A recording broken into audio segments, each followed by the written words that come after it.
وبرکاتہ جامع ہاضہ کی مرکزی بس ملتقى نقاش اور حوار علمی کے اسی نوعیت سے ہم آہنگ اس منفرد پروگرام میں آپ کا استقبال خیر مقدم. میں آپ کے ساتھ محمد منور خان قاسمی. آج اس خاص پروگرام میں ہم بات کریں گے ایک ایسے مسلم آرگنائزیشن کی جو پچھلے 2-3 مہینوں سے سب سے زیادہ سرخیوں میں ہے، جس کو لے کر سیاسی پارٹیاں بھی میدان سیاست میں اپنا احتجاج درج کرانا ضروری سمجھ رہی ہیں. جی ہاں، ہم بات کر رہے ہیں مذہب اسلام سے جڑی ایک ایسی سنستھا، لاکھوں ایکڑ زمین کے مالک وقف بورڈ کی. آخر کیا ہے وقف بورڈ؟ کیا سچ میں وقف ایکٹ 1995 اور 2013 میں امینڈمنٹ کی ضرورت ہے؟ کیا ہے وقف ایکٹ 2024 کی اور 44 ترمیمات؟ کیا سچ میں بی جے پی گورنمنٹ وقف ایکٹ لا کر اس میں سدھار کرنا چاہتی ہے، یا اس کے پس پردہ کوئی اور سوچ کام کر رہی ہے؟ کیا ہے حکومت کا ایجنڈا؟ کیا ہندو اینڈومنٹ میں ترمیمات کی ضرورت نہیں ہے؟ کیا سچ میں وقف دیش کے ناگرکوں کی زمینیں ہڑپ رہا ہے؟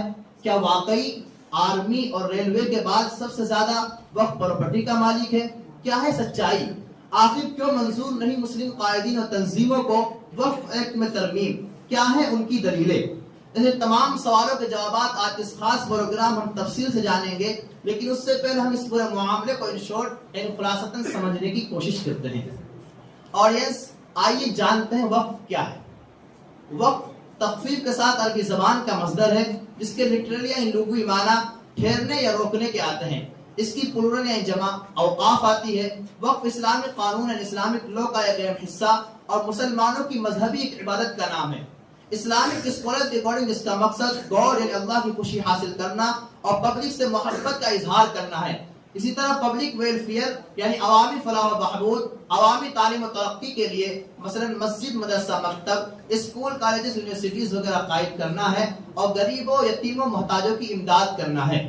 اس کا طریقہ کار یہ ہوتا ہے کہ کوئی بھی مسلم سے نان مسلم ویکتی اپنی نجی پراپرٹی کو اپنی خوشی سے اللہ کے نام پر مسجد، مدرسہ، مکتب، اسکول، کالجز، یونیورسٹیز، ہسپتال، مسافر خانہ، قبرستان یا کسی بھی چیریٹی کے لیے، رفاہی کاموں کے لیے وقف کر سکتا ہے، دان کر سکتا ہے.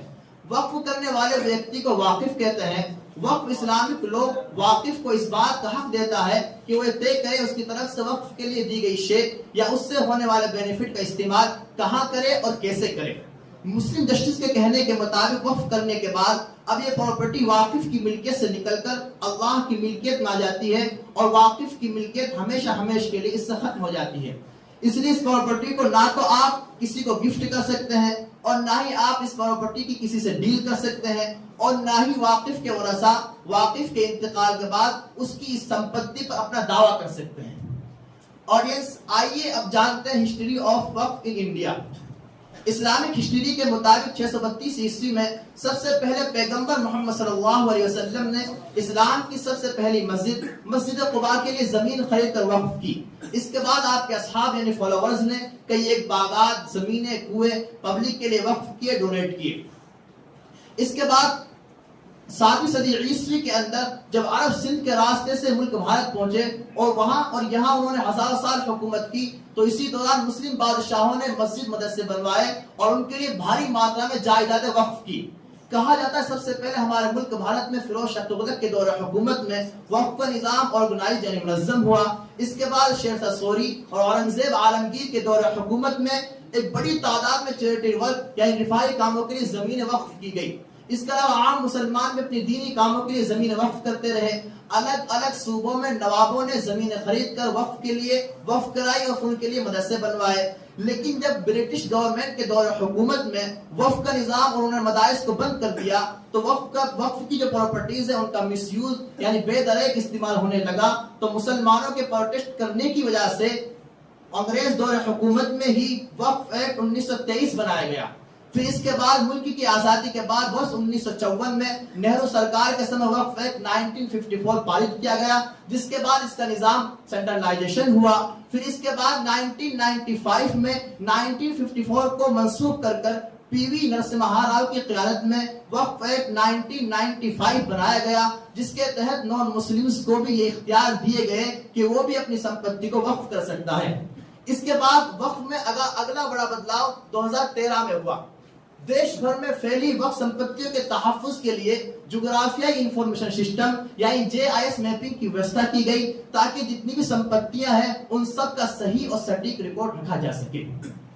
آڈینس، وقف بل سے جڑے جتنے بھی سنشودھن آئے، بل آئے، ہم نے ان کے بارے میں وستار سے جانا. آئیے اب بات کر لیتے ہیں اس بل کی جو موجودہ سرکار لے کر آئی ہے. آڈینس، 8 اگست 2024 کو منسٹر آف مائنورٹی افیئرز، وزیر برائے اقلیتی اور پارلیمانی امور کرین رجیجو نے ایوان زیری یعنی لوک سبھا میں وقف امینڈمنٹ ایکٹ 2024 کو پیش کیا، جس کو شارٹ فارم میں نام دیا گیا امید یعنی یونائٹڈ وقف management empowerment efficiency and development act.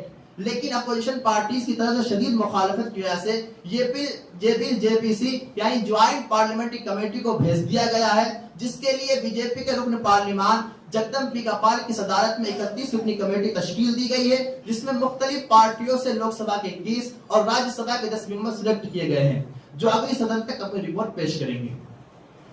اور اسی تمام مدے پر اور اسی کمپلیکیٹڈ مدے پر بات کرنے کے لیے آج ہم نے خاص مہمانوں کا پینل بنایا ہے، جس میں ہمارے ساتھ جڑ رہے ہیں ملک کے معروف مسلم اسکالر جناب اشرف قاسمی صاحب.